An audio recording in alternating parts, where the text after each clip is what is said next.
So last week, I wasn't here, but you guys were doing the part one to this question, science and the Bible, the relationship between the two, and then looking at the scientific evidence and scientific arguments for the existence of God. You guys did the cosmological argument, that's right, Scott? Correct. Yeah, that's a good one.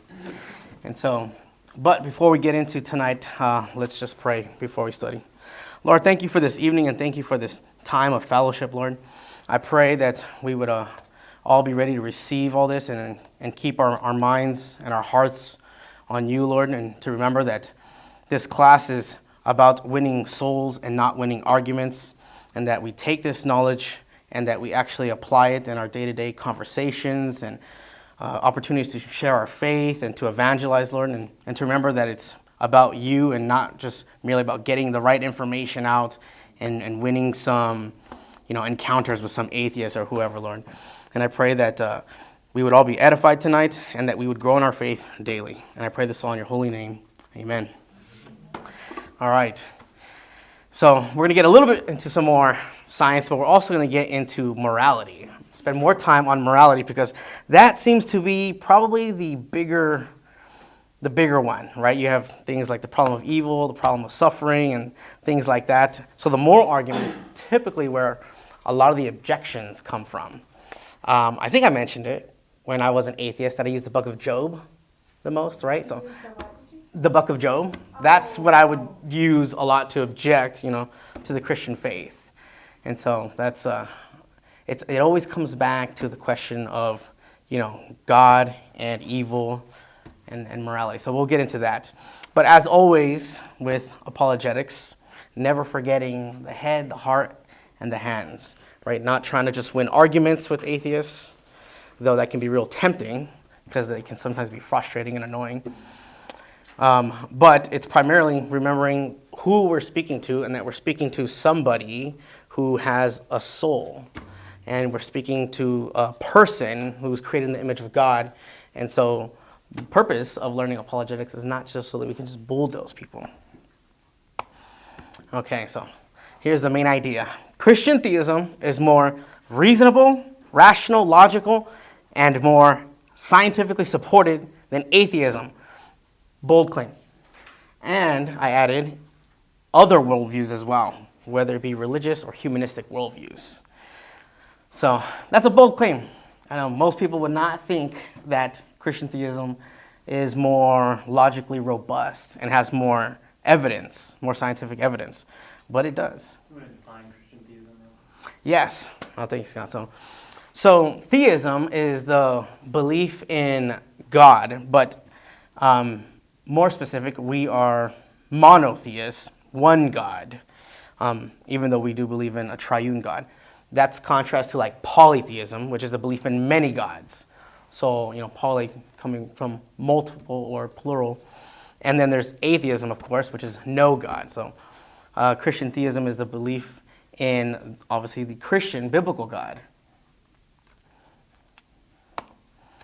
All right, so the two arguments that we're going to look at primarily tonight. Last week, you guys did the cosmological argument.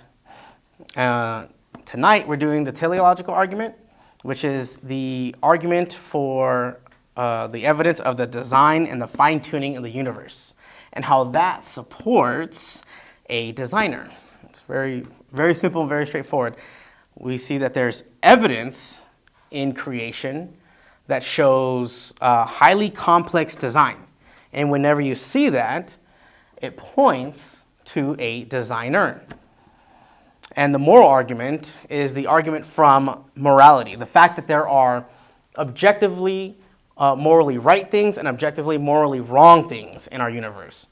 And looking at those objective moral values and objective moral duties and grounding them in the existence of a moral law giver. And so that's what that second argument we'll be looking at and exploring. Just real quick, have any of you guys heard of this prior to tonight? The argument for fine-tuning might go by different names, and then the argument for morality, yeah. Okay, so a number of you guys, yeah. Okay, so the teleological argument, comes from the Greek word telos, which means design. And it's very simple. It's in a syllogism, which is just two premises, premise one, premise two, and then the conclusion. So premise one is every design has a designer.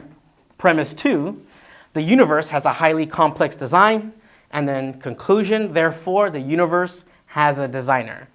Like we talked about 2 weeks ago in the truth class, and we talked a little bit on logic.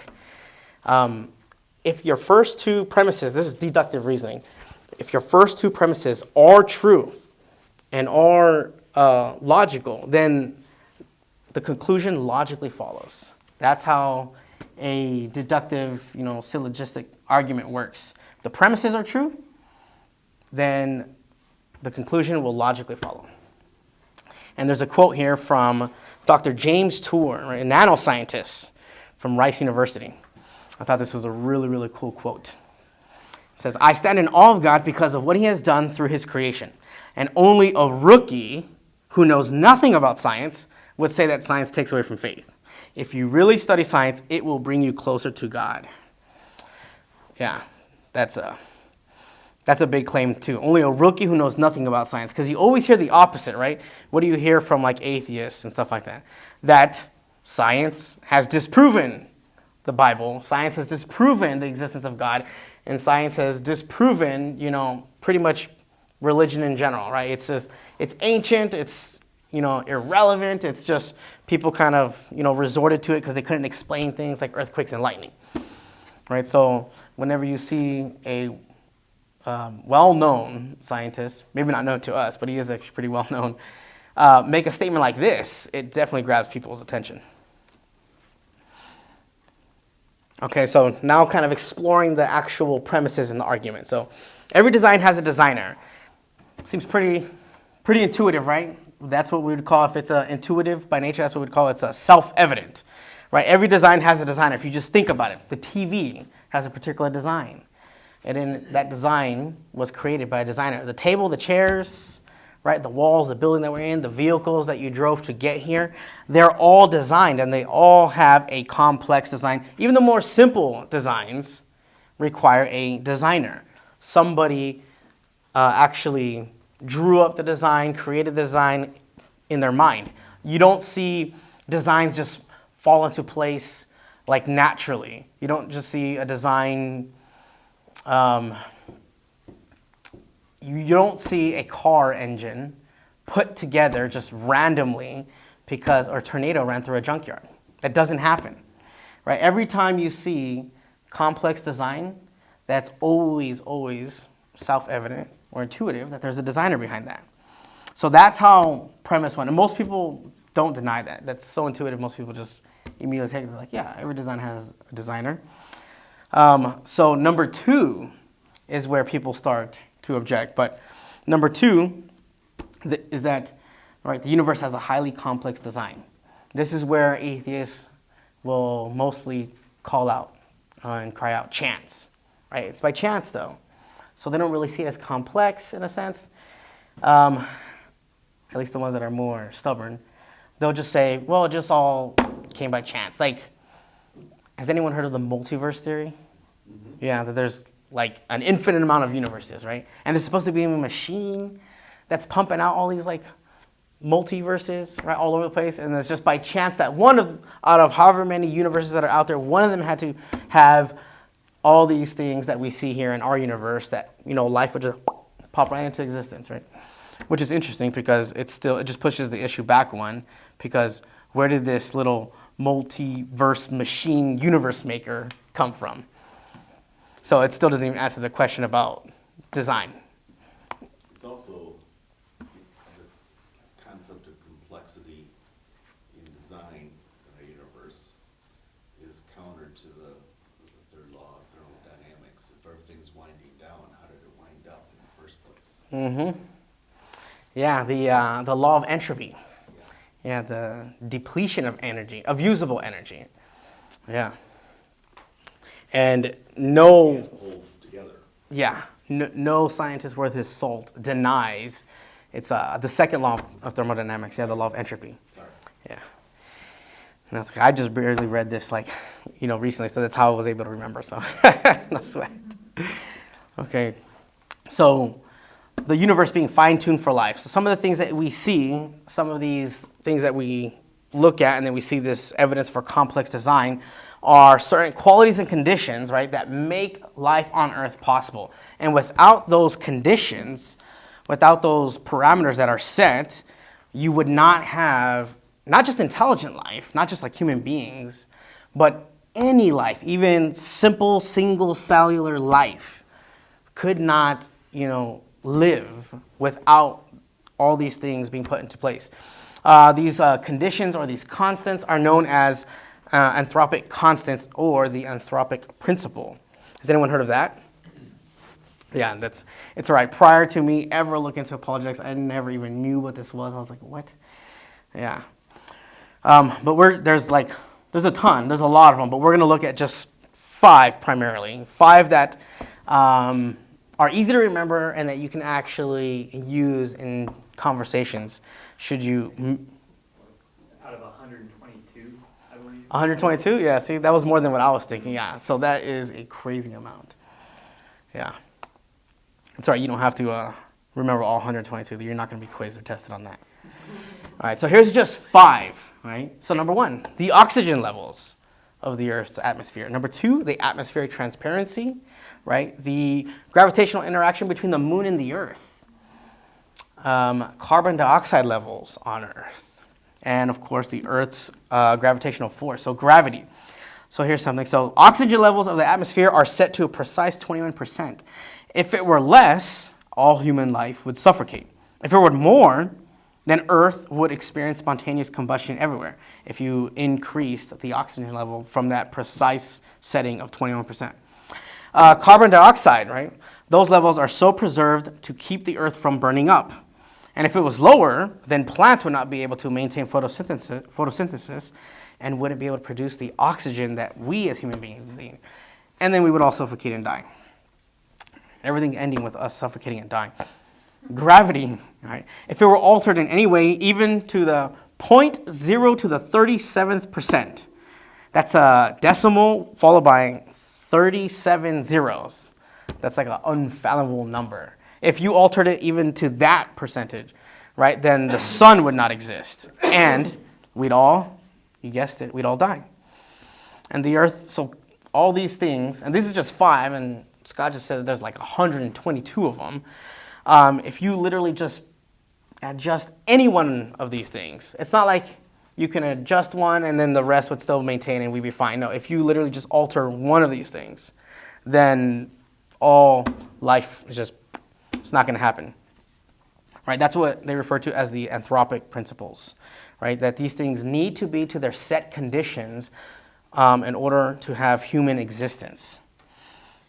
So, long story short, you adjust or you change anything, and we all die. This is why we dads don't let you guys touch the thermostat. It's all hanging on a razor's edge. You got to leave the thermostat alone, see? You're welcome, world. Oh, wait, before we get ahead, I'll show you guys this video here, because this video is going to kind of wrap up this whole, our first little argument here on the fine-tuning here. And it's a pretty cool video from... Has anyone had the time to look at the Right Now media showing? Have you? Yeah. These are videos from William Lane Craig. Come on. Ours, down to atoms. Nice. Leave it there. Yeah. The very structure Monkey of with our it. Let me. universe is controlled by these numbers. These are the Actually, I'll leave it like this. Yeah. Too dark. of the universe. Scientists have come to the shocking realization that each of these numbers has been carefully dialed to an astonishingly precise value, a value that falls within an exceedingly narrow, life-permitting range. If any one of these numbers were altered by even a hair's breadth, no physical, interactive life of any kind could exist anywhere. There'd be no stars, no life, no planets, no chemistry. Consider gravity, for example. The force of gravity is determined by the gravitational constant. If If this constant varied by just 1 in 10 to the 60th parts, none of us would exist. To understand how exceedingly narrow this life-permitting range is, imagine a dial divided into 10 to the 60th increments. To get a handle on how many tiny points on the dial this is, compare it to the number of cells in your body, or the number of seconds that have ticked by since time began. If the gravitational constant had been out of tune by just one of these infinitesimally small increments, the universe would either have expanded and thinned out so rapidly that no stars could form and life couldn't exist, or it would have collapsed back on itself with the same result: no stars, no planets, and no life. Or consider the expansion rate of the universe. This is driven by the cosmological constant. A change in its value by a mere 1 part in 10 to the 120th parts would cause the universe to expand too rapidly or too slowly. In either case, the universe would again be life prohibiting. Or another example of fine-tuning. If the mass and energy of the early universe were not evenly distributed to an incomprehensible precision of 1 part in 10 to the 10 to the 123rd, the universe would be hostile to life of any kind. The fact is, our universe permits physical, interactive life only because these, and many other numbers, have been independently and exquisitely balanced on a razor's edge. Wherever physicists look, they see examples of fine-tuning. The remarkable fact is that the values of these numbers seem to have been very finely adjusted to make possible the development of life. If anyone claims not to be surprised by the special features that the universe has, he's hiding his head in the sand. These special features are surprising and unlikely. What is the best explanation for this astounding phenomenon? There are 3 live options. The fine-tuning of the universe is due to either physical necessity, chance, or design. Which of these options is the most plausible? According to this alternative, the universe must be life permitting. The precise values of these constants and quantities could not be otherwise. But is this plausible? Is a life prohibiting universe impossible? Far from it. It's not only possible, it's far more likely than a life permitting universe. The constants and quantities are not determined by the laws of nature. There's no reason or evidence to suggest that fine-tuning is necessary. How about chance? Did we just get really, really, really, really lucky? No. The probabilities involved are so ridiculously remote as to put the fine-tuning well beyond the reach of chance. So, in an effort to keep this option alive, some have gone beyond empirical science and opted for a more speculative approach, known as the multiverse. They imagine a universe generator that cranks out such a vast number of universes that, odds are, life-permitting universes will eventually pop out. However, there's no scientific evidence for the existence of this multiverse. It cannot be detected, observed, measured, or proved. And the universe generator itself would require an enormous amount of fine-tuning. Furthermore, small patches of order are far more probable than big ones. So the most probable observable universe would be a small one, inhabited by a single, simple observer. But what we actually observe is the very thing that we should least expect: a vast, spectacularly complex, highly ordered universe, inhabited by billions of other observers. So even if the multiverse existed, which is a moot point, it wouldn't do anything to explain the fine-tuning. Given the implausibility of physical necessity or chance, the best explanation for why the universe is fine-tuned for life may very well be it was designed that way.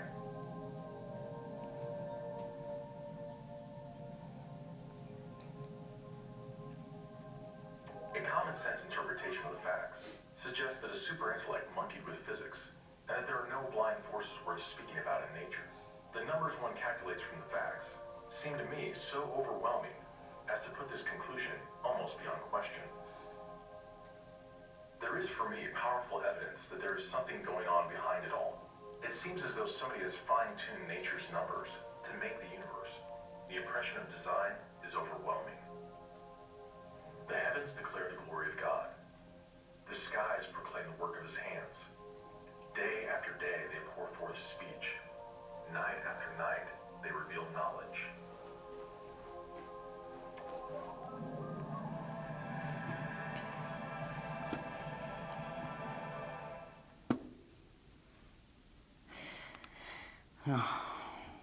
Pretty awesome, huh?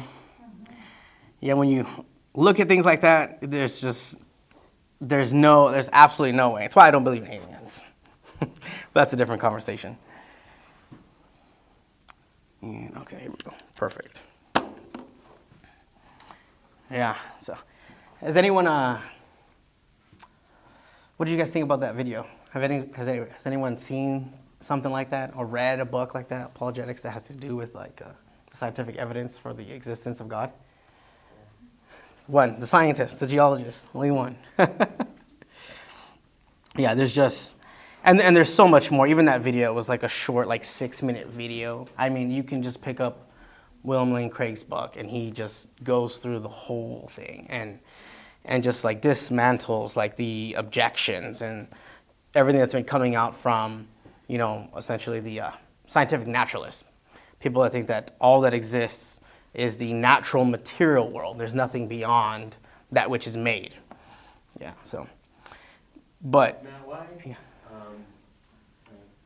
coming from a background yourself Mm. in atheism, why is it so many people would look at this kind of argument for design and ignore, even people who are just trying to say, let's just leave God out of it, to say intelligent design, right? I mean, even that is ridiculed as a feasible argument. Why do you suppose that is? Yeah. So if you guys haven't heard of like the intelligent design, so there's other arguments that say, like Pastor Scott said, removing God from the picture, just that it's evidence for an intelligent designer, that there was some form of higher intelligence that created and formed the universe. What's that? Aliens. Yeah, aliens. Yeah, but at least for me and for most of my atheist friends, which was pretty much everybody when I was in the military, is ideas have consequences, and we know that. And the moment that you concede that something else above human beings created us, right? There's now, God coming, his foot comes to the door. And this whole, it's always, I always tell people, it's like, there's an intellectual smokescreen. It's always an emotional charge, right? A volitional, it's a problem of the will, volition. True unbelief is always volition, right? The intellectual stuff is just a smokescreen that we can just throw out there. And so I can continue believing what I want to believe and kind of justify my unbelief, no matter how absurd everything else is. If I can just cling to one little thing and just be like, oh, well, but look at the chances of that. So therefore, I'll ignore all other evidence and know God. At least that's what it was. Literally, that's what it was for like me and all my friends. And that was pretty much the norm. Everybody was pretty much atheists. I've usually gotten something like dismissive from people. Okay, there's probably a God, but like, what does he care about what I do? Right, yeah. Then you get deism. So another ism, which is different than Christian theism, because deism is, yes, there is a God who winded the whole thing up and then just let it be, right? He's impersonal. Yeah. Do either one of you dig into Stephen Hawking's theory of creation from nothing before he died? No. There was a big television thing on it, and I haven't studied up on it, but it's called his whole theory, HOLE. The whole theory, yeah. That basically, from what I saw in the video back when it was released, I think it's a real stretch. He was trying to explain away the universe, but he's not going to be God very shortly. Mm-hmm. That's what it felt like. That the universe is just always But existing. no, but he believed that he had explained how everything could come from nothing. Oh. Yeah. Something even 4-year-olds know doesn't happen. Oh, man. All those PhDs and still. Okay. So the second thing, and this is what we're probably going to spend the most time on, because this, above all, is probably the biggest thing that you're going to run into, especially today, especially as we've gone from modernism to postmodernism, right? If we were still in the time and the age of modernity, which most people say that started around the Enlightenment, and then up to the late 1800s to the early 1900s, when we started getting to postmodernism. Modernity would have been more reliant on science, and you would take that approach, and that would be the objections. But in our postmodern culture that denies truth, that's out the window. And so the scientific evidence doesn't seem to carry as far. Now everything's just, my truth, your truth, and so everything's like emotionally charged, even more so than it was before. But the moral argument, again, 2 premises and then 1 simple conclusion. First premise, every law has a lawgiver. 2, there is a moral law. And then conclusion, therefore there is a moral lawgiver. And the same thing, premise 1 is intuitive or, self-evident. It's just one of those things that where every design has the designer, every law has a lawgiver. And you look at like the laws that you see in countries, in counties, and how they're governed, right? And this is not the same thing as like, scientific laws of nature, not like that. This is, right, those have no moral consequence, right? Gravity has no moral consequence. This has to do with moral laws, not just like any kind of law, but moral laws. And every time you see a law like that, well, it's pretty self-evident that there was a lawgiver, a law prescriber. And then premise 2, right, that there is a moral law. Now, this is the one that this is where you'll get the most pushback, right? Especially, like I said, in a culture that denies truth, right, in our postmodern culture, how are you going to convince them that there is an objective moral law? That there is such a thing as there is something that is wrong, and it is true that it's wrong, and it is true that it is wrong for everybody, and all people, all places, and all times. That is where you're going to lose them. They're going to be like, no. It's preference, right? Some cultures have this, and some cultures have that. So this is premise 2 is where you're going to have the pushback. That's where you're going to get into the issues, right? You have a moral relativism, right? Where everything is relative. That's what you pretty much run into. And it's trying to, work that out with people that you're talking to, that it's not moral relativistic, and that we do have objective wrongs. And a big thing that you can use is things like, and this is emotionally charged in our country right now, things like racism and like slavery. Nobody's going to say that slavery is only relatively wrong or subjectively wrong. No, everyone is going to concede that it was objectively wrong. So finding examples like that that people would agree to, right? Is anyone going to say that is rape subjectively wrong? It's wrong in Michigan, but it's not wrong in whatever other state. Yeah, no, everyone's going to say it's wrong everywhere. And then you just extrapolate that. Okay, it's wrong in every state. Is it wrong in every country? Or is there a country somewhere where it's right? They have a different culture, and it's just, like they said, you turn it on them. Your truth and their truth, This is the Western world's truth. This is Eastern truth. Some people do think like that. Eastern versus Western truth and logic. But so if you would flip that on them, and if they took a vacation to somewhere, I don't know, let's just say India.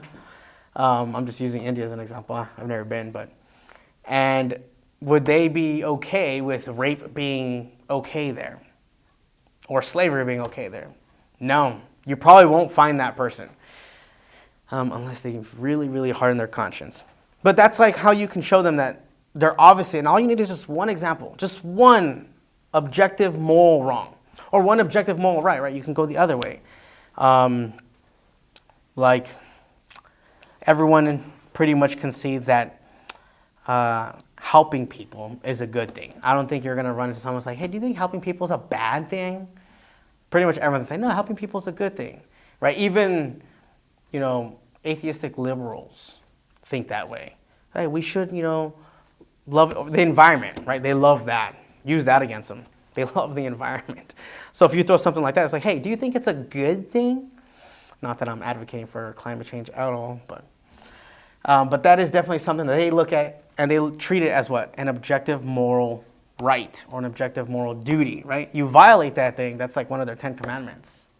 How do you argue, though, how do you extrapolate from the position of social contract to, divine ordinance? Yes, going from, what we see in our culture, right? How do we know that it's just not a specific, cultural or Neutral societal thing? We've agreed upon these rules. A social, and that's what they say, that morality and truth is a social construct, right? We remember going back to 2 weeks ago, truth is discovered, right? Not invented. Well, they believe that it's all invented.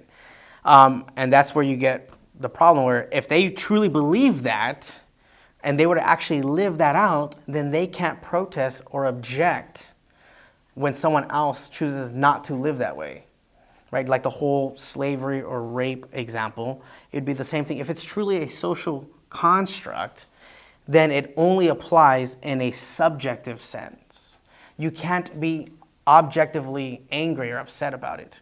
And we're going to get further into that with, I have some slides that kind of contrast absolute morality versus things like, social behavior or, social preference, kind of like the... Epstein's Island had a different social contract.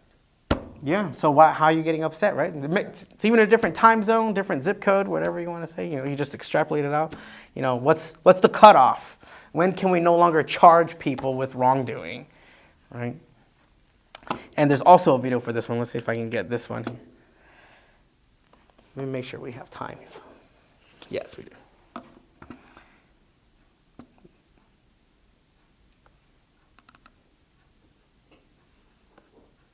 Oh, that's right. I have to get out of this thing. Nice. First try.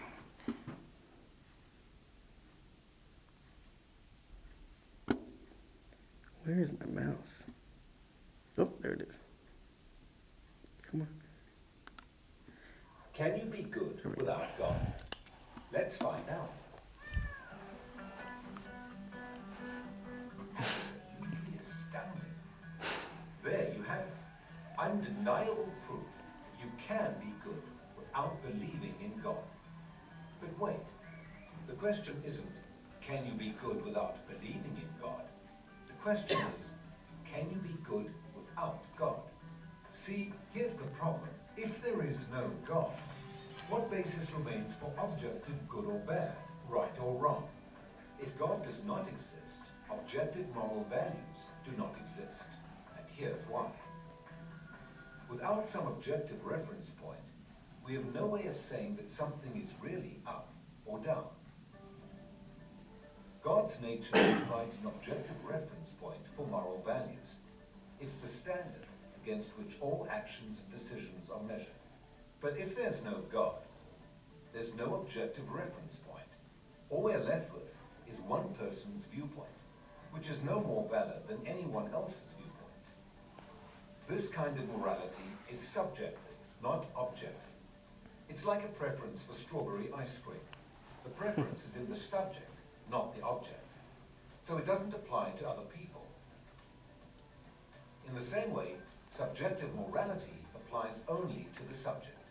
It's not valid or binding for anyone else. So, in a world without God, there can be no evil and no good. Nothing but blind, pitiless indifference. God has expressed his moral nature to us as commands. These provide the basis for moral duties. For example, God's essential attribute of love is expressed in his command to love your neighbor as yourself. This command provides a foundation upon which we can affirm the objective goodness of generosity, self-sacrifice, and equality. And we can condemn as objectively evil greed, abuse, and discrimination. This raises a problem. Is something good just because God wills it, or does God will something because it is good? The answer is neither one. Rather, God wills something because he is good. God is the standard of moral values, just as a live musical performance is the standard for a high-fidelity recording. Without your love. The more a recording sounds like the original, the better it is. Likewise, the more closely a moral action conforms to God's nature, the better it is. But if atheism is true, there is no ultimate standard. so there can be no moral obligations or duties. Who or what lays such duties upon us? No one. Remember, for the atheist, humans are just accidents of nature, highly evolved animals. But animals have no moral obligations to one another. When a cat kills a mouse, it hasn't done anything morally wrong. The cat's just being a cat. If God doesn't exist, we should view human behavior in the same way. No action should be considered morally right or wrong. But the problem is, good and bad, right and wrong, do exist. Just as our sense experience convinces us that the physical world is objectively real, our moral experience convinces us that moral values are objectively real. Every time you say, hey, that's not fair, that's wrong, that's an injustice, you affirm your belief in the existence of objective morals. We're well aware that child abuse, racial discrimination, and terrorism are wrong for everybody, always. Is this just a personal preference or opinion? No. The man who says that it is morally acceptable to rape little children is just as mistaken as the man who says 2 + 2 = 5. What all this amounts to then is a moral argument for the existence of God. If God does not exist, objective moral values and duties do not exist. But objective moral values and duties do exist. Therefore, God exists. Atheism fails to provide a foundation for the moral reality every one of us experiences every day. In fact, the existence of objective morality points us directly to the existence of God. And that's exactly right. Atheism has no basis or foundation for moral objectivity. They literally just get stuck with, we say one thing, another people say another thing, and they have no way to ground it. Where is it? Here it is. And that's ultimately what this argument is doing. That's what it's showing is. If we are going to say that there are things such as objective moral wrongs, then there must be a transcendent standard by which to base it in, or else you just get preference and opinion, that whole subjectivism and moral relativity. And that's exactly what happens. So Richard Dawkins, here we just saw his quote, decided to throw it up there. Here's a fuller extent of the quote. The universe, and he's a huge advocate of Darwinianism and Darwin evolution. He's actually some kind of zoologist from the UK. I forget the exact thing, but that's what he is. He's a zoologist in the UK. If the universe were just electrons and selfish genes, meaningless tragedies are exactly what we should expect, along with equally meaningless good fortune. Such a universe would be neither evil nor good in intention, and the universe we observe has precisely the properties we should expect if there is, at bottom, no design, no purpose, no evil, and no good, nothing but blind, pitiless indifference. Yeah, and that's exactly, on the atheistic worldview, on a naturalistic worldview, where we just came from animals and we're no different than animals, that's exactly where you end up. So he actually logically ends up exactly where you would. Yeah, that's what atheism gives you. Okay, so evidence for the moral law, right? How do you convince people that there is an objective moral law? All right, so number one, the moral law is undeniable. It's undeniable. They'll deny it and they'll try to deny it, but it'll become so obvious, especially when you start discussing and talking with them, whoever it is that's trying to object to moral law. It's like objecting truth, right? You know, someone says, there is no such thing as truth. Well, okay, is that true?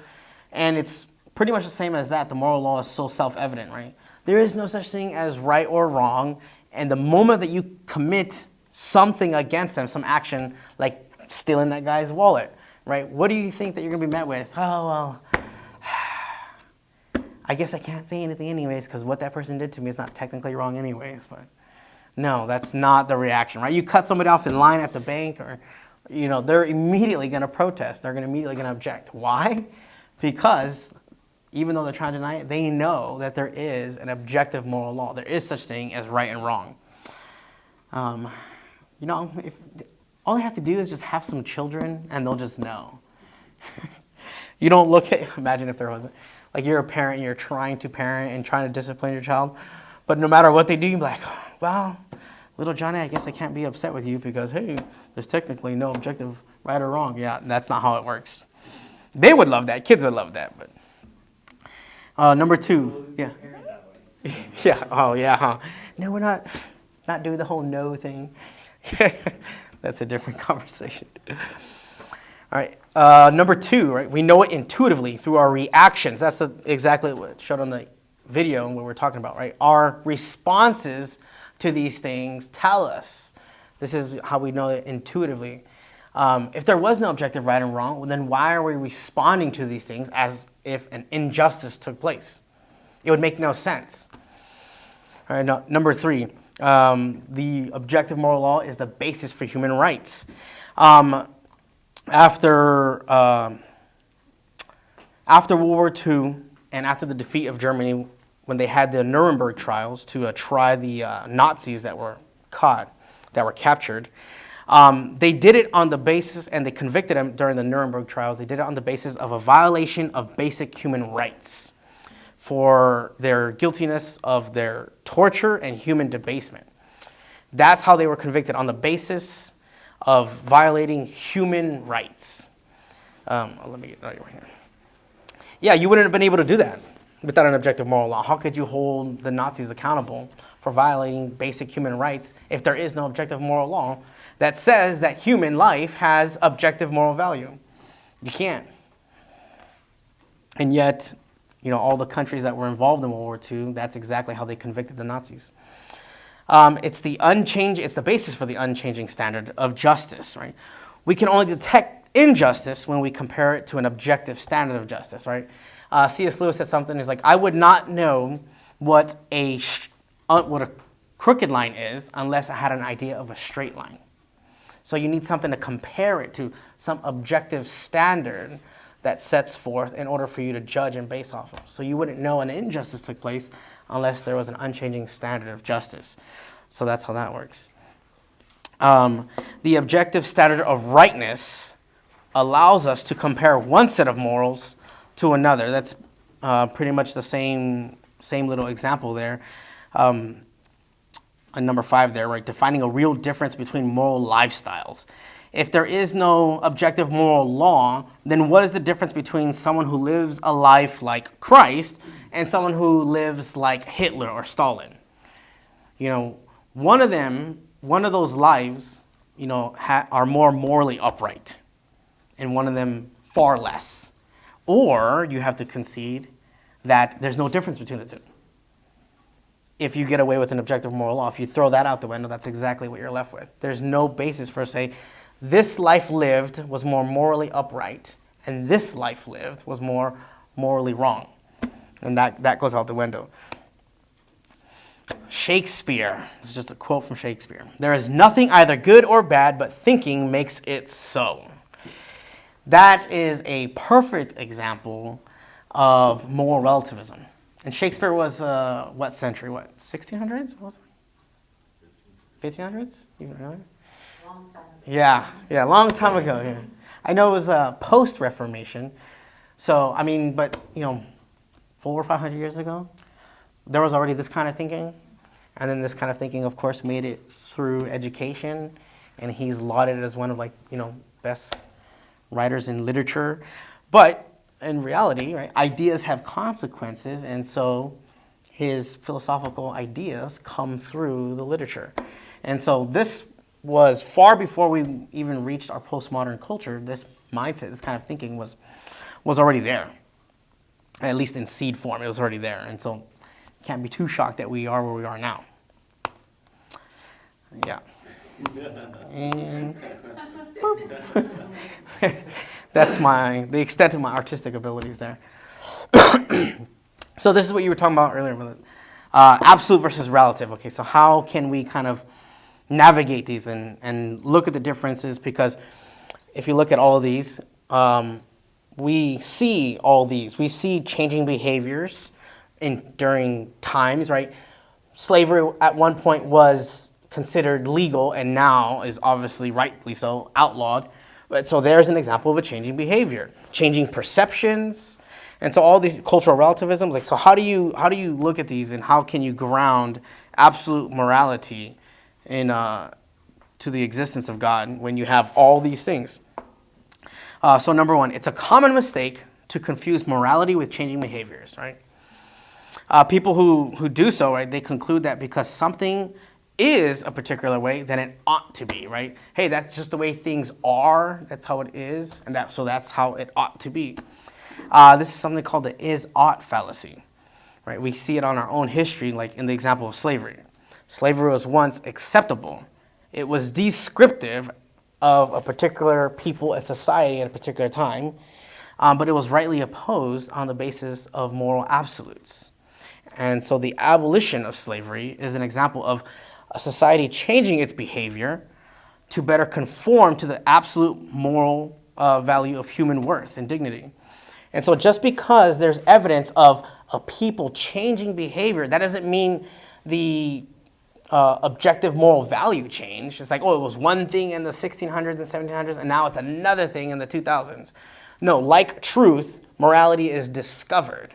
And just because we, or a country or whatever was failing to adhere and conform to the objective moral law doesn't mean it did not exist. So looking at examples of changing behavior does not undermine absolute moral values. That's the whole thing. All right. What about changing perceptions? Salem witch trials, right?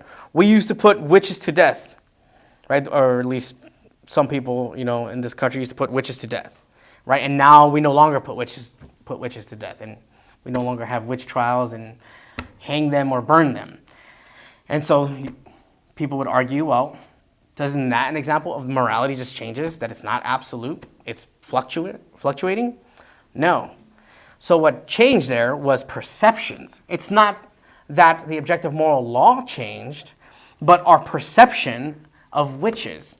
It's the fact that witches were put to death because it was believed, it was the perception that witches could murder people with curses. And so in reality, they were being tried as for murder. And it was just believed that if you were a witch, it was an absolute fact that you were a murderer. And so when someone would die on the other side of the town, it was that witch's fault. And so just because our perception of witches changed, because now we know that just because a witch throws a curse, doesn't mean anybody's going to die. And so any example of a changing perception does not, once again, it does not undermine the evidence of absolute morality. I think part of the confusion in society is that Christians or the church set themselves up as the arbitrators of what is moral, but over history we've gotten it wrong many times, like the witch trials. And so what says you got it right now? Yeah, because of their people who were, in Salem in Massachusetts, their understanding and their perception of what they were interpreting or perceiving in a text and applying that wrongly. And people look at that as like, oh, evidence. Puritans, Pilgrims, Reformed Christians of that era, and so if you take it to today, homosexuality is celebrated, and even many churches support it. The Bible says it's wrong, but is it just the church needs to adapt? Get with the times. Get with the times. Morality is changing. No, morality is not changing. Pilgrim anymore. Yeah, right there.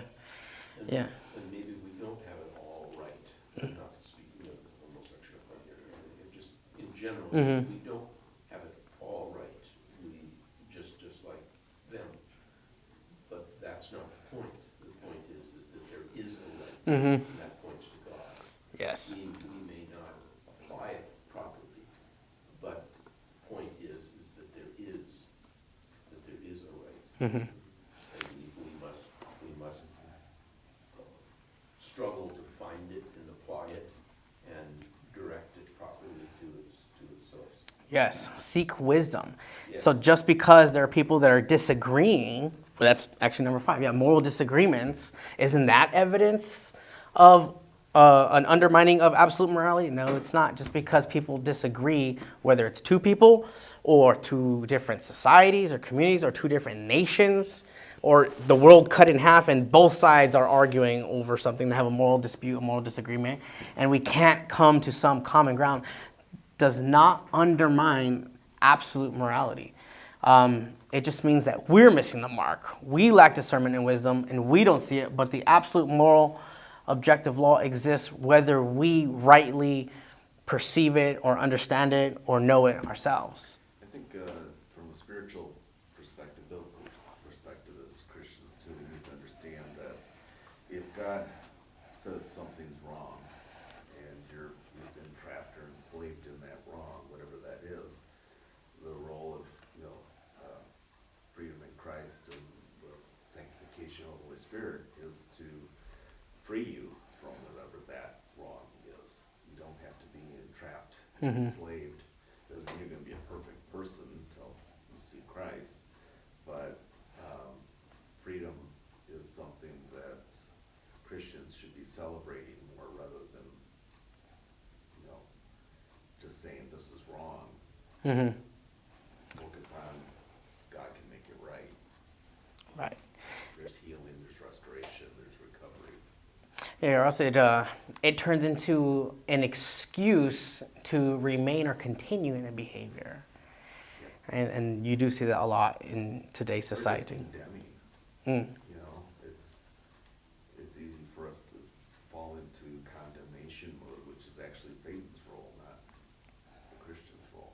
Only doing the negative, and not negative as in bad, but the negative versus the positive, where in biblical sanctification, the principle is put off and then put on. And so your biblical sanctification is lacking if it's only focused on one or the other. If it's only focused on putting off, there has to be the exchange of putting on of a morally righteous behavior. And Romans 8 says you put to death sin by the Spirit, not by your own working on yourself. Pulling yourself up by your own moral bootstraps.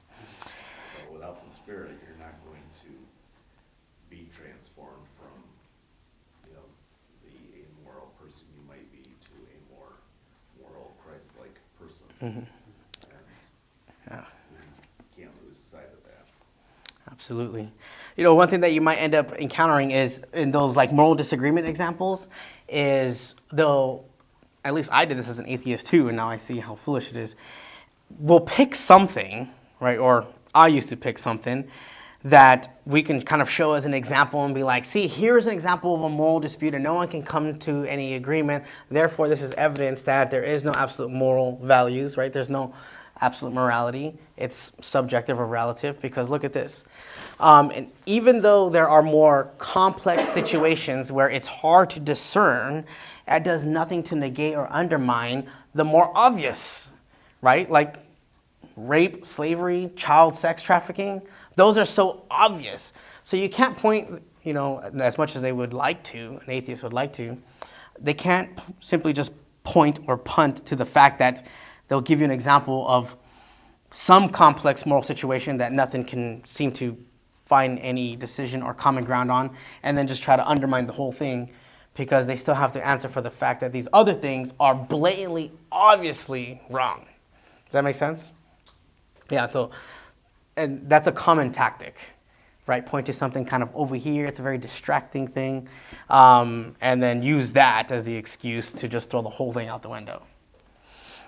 All right, lastly, number 6, absolute morals versus relative means. This is the whole the end justifies the means type of thinking. It's called utilitarian ethics, or pragmatism is a more modern term now. Has anybody heard of Joseph Fletcher? Wrote a book on ethics. It's supposed to be on Christian ethics. Now I'm forgetting the name of his book. Do you know the name of his book? Joseph Fletcher. It's oh my goodness, this is gonna kill me. Okay, I'll have to. His name is Joseph Fletcher. He was not an Anglican, Episcopalian priest, or however they refer to themselves. He ended up a full-on atheist and humanist at the end of his ministry years. Yeah, so that kind of tells you. But that book took evangelicalism by storm. Situational ethics. There you go. Thank you. Situational ethics. That was the name of his book. And he took this approach. The means are justified by the end. Right? And a lot of people do think like that, where as long as the end goal is good, right? Therefore, the mean to come to that end goal is justified. That's obviously false, though. Right? And you can look at it if we look at some examples. Right? There is a good end to kill violent terrorists who have hijacked a plane. That is a good end goal. Right? But if you had the means to do it by killing everyone else on board by shooting the plane down, that does not now justify it. Does that make sense? Right? That the means do not justify the end. Another example could be, it's good to know God's will for my life. Right? It's good to know God's will for my life and to communicate with God. It is not good for me to communicate with God via the Ouija board or tarot cards. Right? I have a good end in mind to communicate with God, to get to know God, and to know His will for my life. I cannot just use any means to get there. Tarot cards and Ouija boards and divination rods are off the table. Though if you go to some charismatic churches, they have something called angel cards rather than tarot cards. And so how do you talk with those people? Because they claim to be Christians and they claim this is good, right? This is how I know God's will for my life. But clearly, the Bible clearly does not condone and condemns any divination. So that's an example of utilitarian ethics and how the